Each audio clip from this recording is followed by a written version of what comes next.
Hello friend, CGPSC handwritten notes के YouTube channel में आप सभी का बहुत बहुत स्वागत है। चलिए क्लास स्टार्ट करते हैं। एक बार लिंक को शेयर कर दीजिएगा। आप सभी को पता है कि हमारे द्वारा क्षत्रिय शिक्षक, सहायक शिक्षक और CG टेट तीनों के लिए कंप्लीट क्लास करवाई जा रही है। और हम लोग की जो तैयारी है वो स्पेशल टारगेट टेस्ट के माध्यम से होती है, जहां आपको पूरी तैयारी करनी होती है, उसका टेस्ट दिलाना होता है। हमारा बैच आज से लेकर जब तक पेपर है तब तक चलता है। पूरी डिटेल आप ले लिए होंगे, उम्मीद करता हूँ आप अभी तक बैच से जुड़ गए होंगे। और जिन लोग भी बैच से नहीं जुड़े हैं, अभी भी समय है, जुड़ जाइए। आपके CG टेट में तो पूरा काम आएगा ही आएगा 23 जून तक के। उसके बाद ये पूरा आपके जब तक पेपर नहीं हो, चाहे 2023 में पेपर हो चाहे 2025 में पेपर हो, तब तक आपका पूरा बैच चलेगा। ठीक है, तो अब लोग बिंदास होकर क्लास ज्वाइन कीजिए और जल्दी जल्दी टेस्ट दिलाइए, ज़्यादा से ज़्यादा क्वेश्चन प्रैक्टिस कीजिए तैयारी करके। और जो भी क्लासेस आप लोग बोल रहे हैं जो यूट्यूब में अवेलेबल नहीं इस लेवल पे, क्षत्रिय व्यापम लेवल पे, वो क्लास हम आपको यहाँ प्रोवाइड करवा भी दे रहे हैं। ठीक है, तो चलिए देखते जाइएगा। तो ये हम लोग का, आप लोग पता है कि सामाजिक अध्ययन का क्लास नंबर 7वां है। ठीक है, हम लोग ने पहले मौर्य साम्राज्य पढ़ा, फिर गुप्त साम्राज्य पढ़ा। गुप्त साम्राज्य क्लास नंबर 30 है। 2 क्लास हम लोग कर चुके हैं। सभी आपको प्लेलिस्ट मिल जाएगा। प्लेलिस्ट में बहुत सारे क्लासेस अपलोड हैं, तो जाके देख लीजिएगा। और जिन लोग भी अभी तक रजिस्ट्रेशन नहीं करवाया, किसी कारणवश रुक गए थे, तो ये हमारा नंबर है, इसमें कॉल या व्हाट्सअप में मैसेज करके डिटेल लेकर रजिस्ट्रेशन करवा लीजिएगा। 75 83 86 44 61। चलेगा। आप सभी को पता है कि मेरे द्वारा केवल और केवल वही क्लासेस लिया जा रहा है जो बहुत इंपॉर्टेंट हो और आपके सिलेबस के टू द पॉइंट हो। तभी हम लोग इकाई 3 कर रहे हैं। मौर्य साम्राज्य के बाद गुप्त साम्राज्य पढ़े। ठीक है, इसमें हम लोग प्रशासकों के बारे में पढ़ चुके हैं। अब जो उनकी योगदान है, गुप्त सांस्कृतिक उपलब्धियाँ, भारत में विश्व में भारत की सांस्कृतिक उपलब्धियाँ, उनके प्रशासन के बारे में आज क्लास करेंगे। ठीक है, चलेगा, सीधे चलते हैं। तो जिन लोग भी रजिस्ट्रेशन नहीं करा लीजिएगा। फीस स्ट्रक्चर आपको पता है कि सहायक शिक्षक 699 और शिक्षक 799 और सहायक शिक्षक 1299। ठीक है, चलिए जुड़ गए होंगे अभी तक। सबसे पहले हम लोग गुप्त साम्राज्य स्टार्ट किए थे, तो हम लोग ने पूरा पढ़ा था। आप लोग एक बार रिवाइज़ कर लीजिएगा। और मैं क्लास डलवा दिया था रिवाइज़ करने के लिए, आप लोग रिवाइज़ करके आए होंगे। तो हम लोग ने किस किस साम्राज्य के बारे में पढ़ चुके हैं, तो गुप्त साम्राज्य के बारे में पढ़ रहे हैं। किस किस प्रशासक के बारे में पढ़े, चंद्रगुप्त प्रथम के बारे में पढ़ चुके हैं पूरा डिटेल में। फिर हम लोग ने समुद्रगुप्त के बारे में पढ़ चुका है। फिर हम लोग ने आपके उनके जो भी विजय अभियान थे उनके बारे में पढ़ा। अभी क्या हुआ, 2-3 दिन क्लास नहीं हो पाई थी इलेक्शन के कारण, तो आप लोग को एक बार थोड़ा सा रिवाइज़ करा देना क्या क्या पढ़ चुके, कहाँ पहुँचे करके, जिन लोग भूल गए होंगे। ठीक है, तो हम लोग ने फिर समुद्रगुप्त का बारे में, दोनों उसके जो अभियान थे उसके बारे में पढ़ा। फिर चंद्रगुप्त द्वितीय के बारे में पढ़ा। इसके बारे में पूरा डिटेल पढ़े। चंद्रगुप्त द्वितीय बहुत इंपॉर्टेंट है, ध्यान से पढ़िएगा। बहुत सारे इसके बारे में मैंने फैक्ट बताया आप सभी को। उसके बाद हम लोग ने उसके नवरत्न है चंद्रगुप्त द्वितीय को, उसके बारे में पढ़ा था। पूरे नवरत्न आपको याद होने चाहिए, इससे क्वेश्चन बनते हैं। ठीक है, फिर आगे हम लोग ने कुमारगुप्त प्रथम के बारे में पढ़ा था। इनके बारे में भी पूरा डिटेल्स आपको मैं पढ़ा चुका हूँ। कुमारगुप्त प्रथम के बारे में भी आपको पूरा एक एक पॉइंट याद होना चाहिए, तो इससे बाहर कोई भी क्वेश्चन नहीं बनेगा। ठीक है, कुमारगुप्त के बाद हम लोग स्कंदगुप्त के बारे में पढ़े। फिर स्कंदगुप्त के बाद कुमारगुप्त द्वितीय। ठीक है, इनके बारे में पढ़े। ये अंतिम महान शासक थे, लेकिन अंतिम शासक कौन है, तो विष्णुगुप्त तृतीय थे। गुप्त काल के अंतिम शासक कौन थे, विष्णुगुप्त तृतीय। आज हम लोग की क्लास यहाँ से स्टार्ट हो रही है। आपको 3 मिनट मैंने लिया रिवीजन में कि कहाँ पढ़े थे, कहाँ पहुँचे थे, आपके माइंड में एक बार लाना जरूरी था। अब यहाँ से हम लोग स्टार्ट करने आज की क्लास, तो जल्दी से आप जुड़ जाइएगा। जिन लोग भी नहीं जुड़े हैं समय से डेली जुड़ जाया करें। 9 PM में होता है। किसी कारण में किसी दिन कुछ वर्क आ जाता है तो उसके कारण 9 PM में क्लास नहीं हो पाती, जिसकी सूचना आपको व्हाट्सएप स्टेटस के माध्यम से मिल जाती है। ठीक है, चलिएगा। तो यहाँ से देखते हैं गुप्त काल में राजस्व व्यवस्था। राजस्व व्यवस्था मतलब उनका आमदनी कहाँ से होता था। भाई पैसा तो चाहिए ना राज्य चलाने के लिए, तो राज्य चलाने के लिए उनको पैसा कहाँ से मिलता था, क्या व्यवस्था था, कहाँ कितना टैक्स लेते थे, इसके बारे में देखेंगे। ठीक है, तो चलिए स्टार्ट। हेडिंग डाल लीजिए। नोट्स बनाने बोला था, जिन लोग नोट्स बना रहे होंगे क्लास के बाद फिर से इसको देख के नोट्स बना लीजिएगा। स्टार्ट करते हैं। देखिए, गुप्त काल में विभिन्न करों के माध्यम से राजस्व प्राप्त करता था। तो मेन राजस्व प्राप्ति का मूल स्रोत क्या था, तो कर थे। जो टैक्स लेते थे उसी से ही राज्य चलता था। गुप्त काल में प्राय 1/4 से लेकर 1/6 तक के टैक्स वसूले जाते थे। तो कितना था टैक्स था, तो 1/4 से 1/6 अलग अलग चीज़ों के अलग अलग निर्धारित था। परंतु विशेष स्थितियों में इसमें परिवर्तन संभव था, और ऐसा व्यवस्था था कि वहाँ उसमें परिवर्तन भी किया जा सकता था विशेष स्थितियों में। ठीक है, चलिए आगे देखते हैं। और था कि ब्राह्मणों को कर मुक्त भूमि ब्राह्मोदय प्रदान की जाती थी। ये पूछ सकता है कि ब्राह्मोदय भूमि किससे संबंधित है? तो ब्राह्मणों को जो कर मुक्त भूमि प्रदान की जाती थी उससे संबंधित भूमि है, उसी को बोला जाता है ब्राह्मोदय भूमि। ठीक है, तो इस चीज़ को याद रखिएगा। मैं उन सभी पॉइंटों को यहाँ अलग से हाईलाइट करके बताता हूँ कि क्वेश्चन कैसे बन सकते हैं, ताकि आप भी घर में पढ़ते होंगे तो उसी लेवल पे पढ़ा करें कि आपको क्वेश्चन ऑटोमेटिक थ्योरी पढ़ते समय समझ में आए कि यहाँ से क्वेश्चन बन सकते हैं। तो ब्राह्मोदय भूमि किसको बोला जाता था? तो जो ब्राह्मणों को कर मुक्त भूमि दिया जाता था उनको ब्राह्मोदय भूमि बोला जाता था। ठीक है, ये हमारे हो गए कि राजस्व व्यवस्था मुख्य स्रोत क्या था, तो टैक्स। ठीक है, अब देखते हैं सामाजिक व्यवस्था के बारे में। सामाजिक व्यवस्था बहुत जरूरी जानना, तभी तो हमको पता चलेगा कि उनकी स्थिति क्या थी, क्या योगदान थे। ठीक है, तो गुप्त काल में समाज परंपरागत रूप से 4 वर्णों में विभाजित था। तो कितने वर्णों में विभाजित था जो समाज है? 4 वर्णों में। चारों वर्णों की जाति निर्धारण कर्म आधार पर नहीं बल्कि जन्म के आधार पर था। उनका जाति निर्धारण क्या? कर्म, जो काम करते उसके आधार पर जाति नहीं मिलता था। आज भी क्या है, आज भी आपके कर्म के आधार पर जाति नहीं मिलता, आपके जन्म के आधार पर मिलता है। आपके माता पिता जो भी जाति के रहते तो वही जाति आपको भी आनुवंशिक रूप से मिलता है। यही व्यवस्था उस समय भी थी, गुप्त काल में भी थी, कि चारों वर्णों की जाति व्यवस्था कर्म के आधार पर नहीं जन्म के आधार पर होता था। आगे देखते हैं। परंतु देखिएगा, गुप्त काल में जो शूद्र जाति के लोग थे उनको सैनिक वृत्ति, व्यापार, कृषि और कारीगर जैसी वृत्ति भी अपना सकते थे। तो शूद्र को अस्पृश्य नहीं मानते थे, इस चीज़ को ध्यान रखिएगा। गुप्त काल में शूद्रों को अस्पृश्य नहीं मानते थे। ठीक है, उनकी स्थिति बहुत अच्छी थी, गुप्त काल में उनको बराबर का दर्जा दिया जाता था। ठीक है, तो ये इम्पॉर्टेंट है। सामाजिक व्यवस्था गुप्त काल में जो क्षुद्र होते थे, छोटे जाति के, निम्न जाति के, उनको अस्पृश्य नहीं माना जाता था। ठीक है, उनको समानता का अधिकार था, तो किसी भी व्यापार को, कृषि कारीगर को कर सकते थे। ठीक है, गुप्त काल में ही एक नवीन वर्ग कायस्थ का उदय हुआ। कायस्थ वर्ग एक नया वर्ग आ रहा है। क्वेश्चन यहाँ से बन सकता है कि गुप्त वर्ग में कौन से नए वर्ग का जन्म हुआ था। मैं सारे क्वेश्चन भी आपको बताता हूँ, तो उसको ध्यान से सुना करें, ताकि आप भी इसी लेवल पे पढ़ाई करें, ताकि आपको थ्योरी पढ़ते समय आपको समझ में आ जाए क्वेश्चन मेरे शिक्षक भर्ती में, सीजी टेट भर्ती में, छत्तीसगढ़ लेवल पे कैसे बनना है। ठीक है, तो गुप्त काल में एक नवीन वर्ग का उदय हुआ था। क्या था उसका नाम? तो कायस्थ था, जो प्रायः कर्णिक का कार्य करता था। कणिक का कार्य करता था। आप लोग बताइए कणिक क्या काम करते हैं। ठीक है, चलिए बस इतना याद रखिए। कायस्थ वर्ग था, उनका काम क्या था? कणिक का। ठीक है, गुप्त काल में जातियों का उपगोत्रीय विभाजन हो गया था। तो जाति थे उनका अलग अलग गोत्रों में विभाजन हो गया था, उपगोत्रों में विभाजित हो गया था। ठीक है, आगे देखते हैं। गुप्त काल में दास प्रथा प्रचलित थी। नारद ने 15 प्रकार की और मनु ने 7 प्रकार के दास बनाए थे, या बताए हैं, लिखिएगा। ठीक है, या बनाए नहीं थे, वो थोड़ी बनाए हैं, बताए थे। ठीक है, तो याद रखिएगा, नारद ने 15 प्रकार की और मनु ने 7 प्रकार के जो दास प्रथा थी उसके बारे में बताया। ठीक है, गुप्तों के समय स्त्रियों की स्थिति में और अधिक गिरावट आई, तो स्त्रियों की स्थिति खराब होने लगी थी। मौर्य काल में आपको पता था स्त्रियों की स्थिति बहुत अच्छी थी, उनको जो सभा समिति वाला अलग से समिति में उनको पद दिया जा रहा था। ठीक है, गुप्त काल में दहेज प्रथा, पर्दा प्रथा, बाल विवाह प्रचलित नहीं थी। ठीक है, ये कुप्रथा तो प्रचलित नहीं थी, ये अच्छी बात है। दहेज प्रथा, पर्दा प्रथा, बाल विवाह ये सब प्रचलित नहीं थी। ठीक है, तो ये महिलाओं की स्थिति को तो अच्छी करती है। ठीक है, परंतु पश्चातवर्ती गुप्त शासक भानुगुप्त के एडन अभिलेख में बाल विवाह का उल्लेख है। बाल है ना, बाल विवाह का उल्लेख प्राप्त होता है।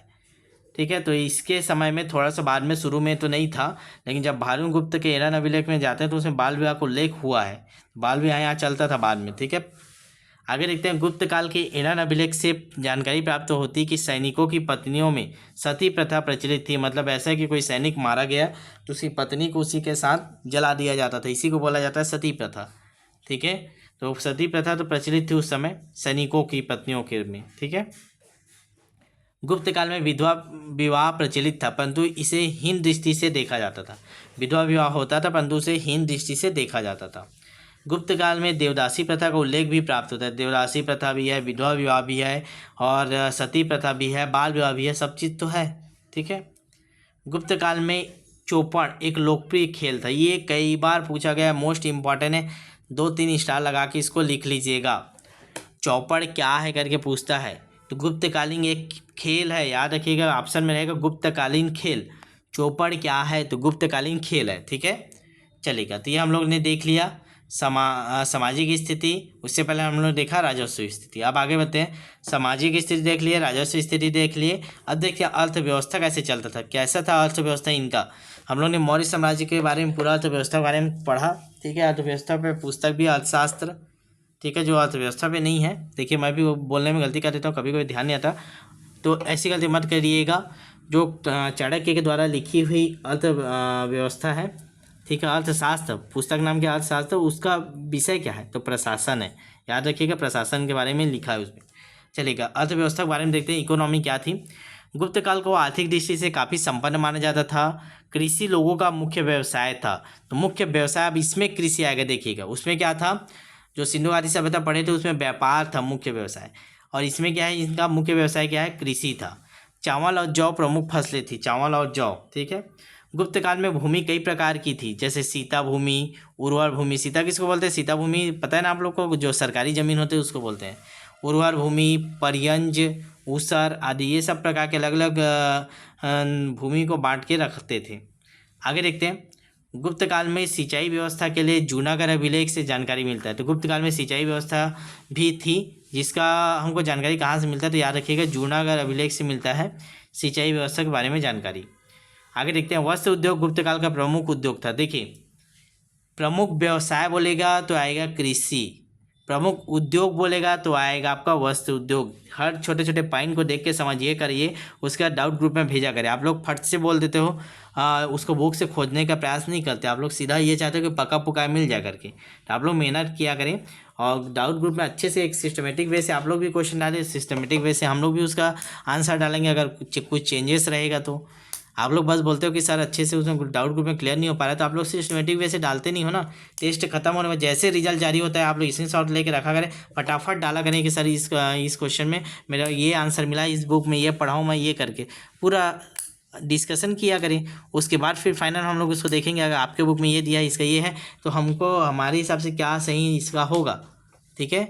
और आपको एक चीज़ ध्यान दीजिएगा, ये कोई भी क्वेश्चन जैसे दिखता है, कोई भी क्वेश्चन उसके 4 ऑप्शन है, तो आपको लगेगा कि ये भी सही है, ये भी सही है, और रहता चारों सही भी रहता है, लेकिन आपको उसमें से, इन चारों में से बेस्ट आंसर आपको खोजना रहता है। आप लोग बोलते हो सर इस क्वेश्चन का आंसर तो हमारे में ये पढ़ें, ठीक है, वो भी आंसर अगर क्वेश्चन में वो ऑप्शन रहेगा तो वो होगा, लेकिन वो नहीं है या उसके साथ और कोई ऑप्शन है, तो उन दोनों में से आपको चुनना रहता है शिक्षक भर्ती CG टेट में, कि दोनों में से कौन सा सही आंसर है, ठीक है। एक जैसे टीचर वाला था, प्रमुख प्रवक्ता और विषय विशेषज्ञ। अगर आपको विषय का अच्छा ज्ञाता है तो विषय का अच्छा ज्ञाता आएगा, बढ़िया होना चाहिए, लेकिन अच्छा वहाँ पे बच्चों की कठिनाई को दूर करना, तो वहाँ पे सब फैल खा गया ना। अच्छा वक्ता होना चाहिए, ना उसे विषय का ज्ञाता होना चाहिए, सब फैल खा जाएगा। अच्छा शिक्षक वो है जो बच्चों की कठिनाइयों को दूर कर सके, त्वरित रूप से जो भी बच्चे के मन में डाउट आ रहा है उसको क्लियर कर सके। तो ऐसे आपको आंसर लेना रहता है जो सबसे सही हो, ठीक है, तो उसको ध्यान रखा करें। चलिए आगे आते हैं। तो देखिए, गुप्त काल में कुछ व्यापारिक श्रेणियां बेहद समृद्ध थी, तो उस समय कुछ व्यापारिक श्रेणियां थी। रेशम बुनकरों की श्रेणियों ने मंदसौर में सूर्य मंदिर का निर्माण करवाया था। तो ये क्वेश्चन पूछता है, मंदसौर में सूर्य मंदिर का निर्माण किसने करवाया है, तो गुप्तकालीन जो रेशम बुनकर थे उन्होंने करवाया। ऐसे क्वेश्चन बनते हैं ना, ध्यान दीजिएगा। आप लोग बोलते हैं नया क्वेश्चन नहीं आता, इसी से बनता है, लेकिन उसको घुमा के पूछा जाता है। आपको क्वेश्चन देगा कि मंदसौर में जो निर्मित सूर्य मंदिर है उसको किसने बनवाया है, तो उसमें ऑप्शन में रहेगा गुप्तकालीन व्यापारिक श्रेणियाँ, रेशम बुनकर रहेंगे या व्यापारिक श्रेणियाँ रहेंगे, ठीक है, ऐसे करके ऑप्शन रहते हैं। आगे देखते हैं। हूणों के आक्रमण के समय गुप्त काल में रोम के साथ व्यापार प्रभावित हुआ था। जब हूण लोग आक्रमण किए थे तो गुप्त काल में जो रोम के साथ व्यापार होता था उसको प्रभावित कर दिए थे, ठीक है, बस इसको याद रखिएगा। आगे देखते हैं। गुप्त काल में सिक्कों का सबसे अधिक ढेर बनाया, ठीक है, राजस्थान में से प्राप्त हुआ है। और ढेर बयाना, ये याद रखिएगा, ये एक जगह का नाम है। गुप्त काल में सिक्कों का सबसे अधिक ढेर कहाँ से मिला, बयाना, ये नाम है ना। देखिए यहाँ पे कॉलम नहीं लगा है, अल्प विराम नहीं लगा, थोड़ा दिक्कत हो जाता है। गुप्त काल में सिक्कों का सबसे अधिक ढेर कहाँ से मिला, तो बयाना। ये बयाना कहाँ है, राजस्थान में है, यहाँ से प्राप्त हुआ है, तो इसको याद रखिएगा बयाना को, ठीक है। आगे देखते हैं। गुप्त काल में दैनिक लेन देन खरीदारी कौड़ियों के माध्यम से होता था। ये मोस्ट इंपॉर्टेंट है, कई बार क्वेश्चन पूछता है। गुप्त काल में लेन देन किसके माध्यम से होता था, वस्तुओं विनिमय के माध्यम से, अनाज के विनिमय के माध्यम से, तो कौड़ियों के माध्यम से, तो आ जाएगा कौड़ियाँ, ठीक है। यही आपका मुहावरा बोलता है, फूटी कौड़ी के लायक नहीं है बोल के बोलते हैं ना, तो कौड़िया उस समय क्या एक प्रचलित रुपया था, जैसे भी 1 रुपये 2 रुपये चलता है वैसे कौड़िया चलता था, उसी से लेन देन होता था। ठीक है, और सबसे छोटा जो था मात्रा, सबसे छोटा पैसा वो कौड़िया था, इसीलिए बोलते हैं भाई कौड़ियों के भाव बिके करके, एकदम सबसे छोटा। ठीक है, प्रचलन में जो थी सबसे छोटी इकाई क्या थी? कौड़िया। ठीक है, आगे देखते हैं। गुप्त काल में सोने के सिक्कों को दिनार कहा जाता था, ये आपको पता होना चाहिए। जो सोने के सिक्के हैं उसको क्या बोलते हैं? दिनार। चांदी के सिक्के को रूपक बोला जाता था, दोनों आपको याद होने ही चाहिए। ठीक है, सोने के सिक्कों को दिनार, चांदी के सिक्के को रूपक, और तांबे के सिक्कों को करशापड़ कहा जाता था। सर्वाधिक चांदी के सिक्के गुप्तों ने ही जारी किए थे। ठीक, गुप्त काल में ताम्रलिप्ति और भृगु कक्ष दो प्रमुख बंदरगाह थे, तो दोनों का नाम याद रखिएगा। ताम्रलिपि और भृगु कक्ष ये दोनों प्रमुख बंदरगाह थे गुप्तकालीन। चलिए आगे बढ़ते हैं। इन्हीं सब से इनका अर्थव्यवस्था चलता था। अब हम लोग कुछ मंदिर देखते हैं गुप्तकालीन और उनका स्थान कहाँ पे स्थित है। ठीक है, जो प्रमुख है उसको बता रहा हूँ, 8-10 ध्यान से देखिएगा, नोट्स बना लीजिएगा। शिव मंदिर, शिव मंदिर कहाँ है? गुप्तकालीन शिव, ऐसे क्वेश्चन गुप्तकालीन शिव मंदिर कहाँ है? ऑप्शन में भूमरा। हम लोग पूरे देश के आधार पे देख रहे हैं, ना कि छत्तीसगढ़। ठीक है, क्योंकि गुप्तों का साम्राज्य पूरा देश में था, भारत में। तो शिव मंदिर क्या है? भूमरा नागौद में। विष्णु मंदिर क्या है? तिगवा जबलपुर में, जबलपुर में है विष्णु मंदिर, तिगवा में, बहुत प्रसिद्ध मंदिर है। ठीक है, दशावतार मंदिर कहाँ है? ये कई बार पूछता है, मोस्ट इम्पॉर्टेंट। दशावतार मंदिर कहाँ है? देवगढ़ झांसी में है। ठीक है, पार्वती मंदिर क्या है? तो ये है नचना कुठार, नचना कुठार। लक्ष्मण मंदिर क्या है? तो भीतरगांव कानपुर में है, जो ईंटों से निर्मित है। लक्ष्मण मंदिर आपके यहाँ भी सिरपुर में लक्ष्मण। ठीक है, लक्ष्मेश्वर मंदिर खरौद में है। आपको ऑप्शन देखना पड़ेगा, वहाँ पे डिसाइड करना पड़ेगा, दोनों ऑप्शन आपके इसमें नहीं रहेंगे। ठीक है, चलिए आगे देखते हैं। चलिए एक बार और रिवाइज कर लेते हैं। दशावतार मंदिर क्या है? देवगढ़ झांसी में। पार्वती मंदिर क्या है? नचना कुठार में। लक्ष्मण मंदिर क्या है? भीतरगांव कानपुर, जो ईंटों से निर्मित है, इसको याद रखिएगा, लक्ष्मण मंदिर। आगे देखते हैं शैव गुफा, तो उदयगिरी निर्माताकों ने सेनापति वीरसेन। आगे देखते हैं महाकाल मंदिर, ये क्या है? उज्जैन में है, आप सभी को पता होगा महाकाल मंदिर क्या है? उज्जैन में। ये सब गुप्तकालीन मंदिर है ना, हम लोग उन्हीं मंदिरों का नाम यहाँ पे याद करें और जगह याद करें जो किस काल के हैं। तो ये गुप्त काल के याद रखिएगा। महाकाल मंदिर का है? उज्जैन में है, गुप्तकालीन मंदिर है। शिव मंदिर का है? करमंडा, पृथ्वी सेन ने इसका निर्माण कराया, करमंडा में। सूर्य मंदिर का है? मंदसौर में है, याद रखिएगा, मंदसौर का सूर्य मंदिर अभी पढ़े ऊपर में। एक और सूर्य मंदिर है भाड़ास्यात, बुलंदशहर में, जिसको भी बोला जाता है भाड़ास्यात। ठीक है, बुद्ध देव मंदिर है सांची बोध गया में। धार्मिक बौद्ध स्तूप है सारनाथ में। जरासंध की बैठक हुई थी राजगिरी में। ठीक है, तो जरासंध की बैठक हुई थी, वहाँ में मंदिर बना हुआ है राजगिरी में। तांबे की बुद्ध की मूर्ति मिली है, याद रखिएगा, कहाँ से? गुप्तकालीन तांबे की मूर्ति मिली है बुद्ध की करके पूछता है, क्वेश्चन बन सकता है, तो याद रखिएगा सुल्तानगंज में तांबे की बुद्ध की मूर्ति मिली हुई है। ठीक है, चलेगा आगे बढ़ते हैं। अब उस समय कुछ व्यापारिक श्रेणियाँ प्रचलित थी, तो उनको हम लोग देख लेते हैं कहाँ कहाँ शैलियाँ, कहाँ कहाँ किसकी श्रेणी बनी हुई। चलिए तो देखते हैं कौन कौन सी श्रेणियाँ उस समय प्रचलित थी। तो व्यापारिक श्रेणियों के नाम आपको मैं बता रहा हूँ और जगह। ठीक है, इंदौर में थी तैलियों की शैली। ठीक है, तो तैलियों की एक व्यापारिक श्रेणी थी, वो कहाँ थी? इंदौर में। विदिशा में क्या थी? हाथी दांत के कारीगरों की एक श्रेणी थी। ठीक, उज्जैनी में क्या थी? अनाज व्यापारियों की श्रेणियाँ थी। नासिक में क्या थे? बुनकर थे। मंदसौर में क्या? रेशम बुनकर थे। और मथुरा में क्या थे? आटा पीसने वाले कारीगरों की श्रेणियाँ थी। कौशाम्बी में गंथिक। तो ये 7 प्रकार के आपके जो व्यापारिक श्रेणियाँ वो कहाँ थी, ये आपको पता होनी चाहिए। ठीक है, अभी क्लास को देखते जाइए, पूरा देखते जाइएगा, लास्ट में आपको देखेंगे कि बहुत अच्छे से जब क्वेश्चन प्रैक्टिस करेंगे तो आपके बनने लगेंगे। ठीक है, तो क्लास पूरा देखिएगा, उसका क्वेश्चन प्रैक्टिस करना बहुत जरूरी है। इसलिए मैं बोलता हूँ कि जिन लोग अभी तक बैच ज्वाइन नहीं किया जरूर ज्वाइन कर लीजिएगा। भर्ती कभी भी आए, भर्ती कब आएगा इस चक्कर में नहीं पड़ना है आपको क्योंकि जब तक भर्ती नहीं आएगा तब तक हमारा साथ, पूरे टीम का साथ आपके साथ रहेगा। तो कोई बिंदास चिंता नहीं करना है, बस प्रैक्टिस करते जाइए। कुछ भी पढ़ो उसका क्वेश्चन कैसे बनते हैं, क्वेश्चन जरूर प्रैक्टिस किया करें, तभी वो टॉपिक आपके पूर्ण रूप से पूर्ण होते हैं। आगे देखते हैं गुप्त काल में धार्मिक व्यवस्था। सामाजिक देख लिया, अर्थव्यवस्था देख लिए, राजस्व देख लिए, अब देखते हैं धार्मिक व्यवस्था कैसी थी। तो गुप्त काल को ब्राह्मण धर्म का चरमोत्कर्ष का काल माना जाता था। तो ब्राह्मण जो धर्म है उस समय चरमोत्कर्ष पे थे।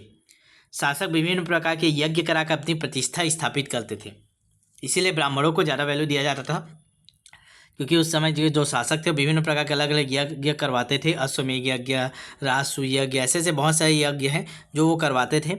ठीक, आगे देखते हैं। गुप्त काल में शासकों ने भागवत धर्म को राजाश्रय प्रदान किया था। तो ये याद रखिएगा, गुप्त शासकों ने किस धर्म को राजाश्रय प्रदान किया था, राज्य में आश्रय दिया था, तो भागवत धर्म को याद रखिएगा। जूनागढ़ अभिलेख और एरन अभिलेख का आरंभ विष्णु स्तुति से ही होता है। तो ये पूछता है जूनागढ़ अभिलेख और एरन अभिलेख का आरंभ किस स्तुति से हुआ है करके। तो मतलब इस भगवान को स्मरण करके फिर उस को अभिलेख को बनाना स्टार्ट हुआ है। तो याद रखिएगा जूनागढ़ अभिलेख, एरन अभिलेख, इसका आरंभ विष्णु स्तुति से हुआ है। गुप्त शासक विष्णु उपासक होने के बाद भी अन्य धर्मों के प्रति सहिष्णु थे। तो कितना केवल वो विष्णु उपासक थे तो केवल विष्णु धर्म को मानते थे, बल्कि वो अन्य धर्मों के प्रति भी सहिष्णु थे। चलिए आगे देखते हैं। तो ध्यान दीजिएगा, तो केवल विष्णु उपासक होने के बाद भी अन्य धर्मों के प्रति सहिष्णु थे। गुप्त काल में त्रिदेव उपासना किया जाता था। यह आरंभ हुआ था, कौन कौन से त्रिदेव, तो एक ब्रह्मा, विष्णु, महेश, ये तीनों देवों की जो उपासना थी ये आरंभ हुआ था गुप्त काल में। तो त्रिदेव की उपासना कब से आरंभ हुई, तो गुप्त काल से आरंभ हुई, याद रखिएगा। स्कंदगुप्त शिव के बड़े पुत्र कार्तिकेय का बड़ा उपासक था। जो स्कंदगुप्त के बारे में हम लोगों ने पूरा डिटेल पढ़ा है। तो जो स्कंदगुप्त था वो शिव के जो दो पुत्र थे, एक गणेश जी है कार्तिकेय, तो कार्तिकेय का उपासक था। उनकी मुद्राओं पर कार्तिकेय के वाहन मयूर की आकृति अंकित है। आपको पता है जो कार्तिक भगवान थे, गणेश जी के जो भाई थे, वो मयूर पर अपने वाहन के रूप में यूज़ करते थे। तो मयूर का चिन्ह बना हुआ है उनकी मुद्राओं पर, किसके, स्कंदगुप्त के। ठीक है, आगे देखते हैं। ये पूछ सकते हैं कौन से गुप्तकालीन शासक के सिक्कों पर कार्तिकेय के वाहन मयूर का उल्लेख है करके ना, तो इसको याद रखिएगा। ठीक है, चलिए आगे देखते हैं। गुप्त काल में बौद्ध धर्म के माध्यमिक और योगाचार दर्शन अस्तित्व में आए। तो दो चीज़ याद रखिएगा, माध्यमिक और योगाचार दर्शन अस्तित्व में आए, बल्कि उनका अत्यधिक विकास भी हुआ। आर्यदेव, असंग, वसुबंधु, मैत्रेयनाथ, डिंडूनाथ प्रमुख बौद्ध विद्वान थे। तो अब देखिए गुप्त काल में कौन कौन से बौद्ध विद्वान थे ये पूछ सकता है। तो नाम बस याद कर लीजिए, एक बार देख लीजिएगा, क्वेश्चन में आएगा तो आपको दिख जाएगा। आर्यदेव, असंग, वसुबंधु, मैत्रेयनाथ, डिंडूनाथ, ये ठीक है, ये नाम आपको याद रखना है जो बौद्ध विद्वान थे गुप्त काल के समय। गुप्त काल में मथुरा, वल्लभी और पांडव वर्धन जैन धर्म के प्रमुख केंद्र थे। देखिए हम लोग बौद्ध वाला भी पढ़ रहे हैं, जैन वाला भी पढ़ रहे हैं। बौद्ध विद्वान कौन कौन थे उसको पढ़ लिए। जैन धर्म में प्रमुख केंद्र कौन कौन से उसको ध्यान देंगे, मथुरा है, वल्लभी है और पांडववर्धन है। पांडववर्धन याद रखिएगा, मथुरा, वल्लभी और पांडववर्धन। ठीक है, ये जैन धर्म के प्रमुख केंद्र थे। आगे देखते हैं। अब कला साहित्य और ख़त्म कर लेते हैं आज। गुप्त काल में कला और साहित्य देखते हैं। देखिएगा, कला और साहित्य की दृष्टि से गुप्त काल को भारत का स्वर्ण युग कहा जाता है। मोस्ट इंपॉर्टेंट यहाँ से क्वेश्चन बनेगा। ठीक है, कला और साहित्य की दृष्टि से गुप्त काल को भारत का स्वर्ण युग या क्लासिकल एज ऑफ इंडिया भी कहा जाता है। दो नाम याद रखिएगा, कला साहित्य की से क्लासिकल एज ऑफ इंडिया भी कहा जाता है और स्वर्ण युग भी कहा जाता है, लेकिन कला और साहित्य की दृष्टि से। ठीक है, गुप्त काल को। गुप्त काल में मंदिर निर्माण कला का विकास हुआ था। आप लोग पढ़ चुके हैं ऊपर सभी लिस्ट। देवगढ़ में झांसी का दशावतार मंदिर, तो जो देवगढ़ है वो झांसी में स्थित है, वहाँ दशावतार मंदिर है। कला का एक अनुपम उदाहरण जो द्रविड़ शैली में बना हुआ था। यहाँ से क्वेश्चन बनते हैं, जो दशावतार मंदिर है किस काल से संबंधित है, गुप्त काल से संबंधित। कहाँ स्थित है, देवगढ़ झांसी में। किस शैली में बना है, तो द्रविड़ शैली में बना हुआ है। गुप्त काल में अनेक मंदिरों का निर्माण किया गया जो निम्न है। गुप्त काल में अजंता एलोरा की गुफा बनवाई गई है। गुफा संख्या कौन कौन से हैं, तो याद रखिएगा गुप्तकालीन की बात करें, अजंता एलोरा में बहुत सारी गुफा बना हुआ है, लेकिन अलग अलग काल में बनाए गए हैं। तो गुप्त काल में कौन सी गुफा बनाई गई है, तो याद रखिएगा 16, 17, 19, ये 3 नंबर याद रखिएगा। गुफा नंबर 16, 17, 19 ये गुप्त काल की मानी जाती है। ठीक है, आगे देखते हैं। गुप्त शासक स्वयं विद्वान और विद्वानों का आश्रयदाता थे। देखिए वो स्वयं विद्वान थे और साथ में जो विद्वान उनके आश्रयदाता थे। उनके राज्य में बहुत सारे विद्वान निवास करते थे। उनके शासनकाल में विभिन्न विद्वानों ने साहित्य की उत्कृष्ट रचनाएं रचित की थी, जिसका विवरण सारणी में दिया जा रहा है। अब देखेंगे हम लोग क्या क्या रचनाएं थी। तो देखिएगा, पहले मंदिर निर्माण को समझ लेते हैं। आप सभी को पता है कि मंदिर निर्माण 3 प्रकार से, 3 शैलियों में होती है। एक नागर शैली, द्रविड़ शैली और बेसर शैली। ठीक है, ये बहुत अच्छे से इस स्लाइड को याद करके रखिएगा। मंदिर निर्माण भारत में 3 शैलियों में होती है। ठीक है। नागर शैली, द्रविड़ शैली, बेसर शैली। सबसे पहले देखते हैं नागर शैली।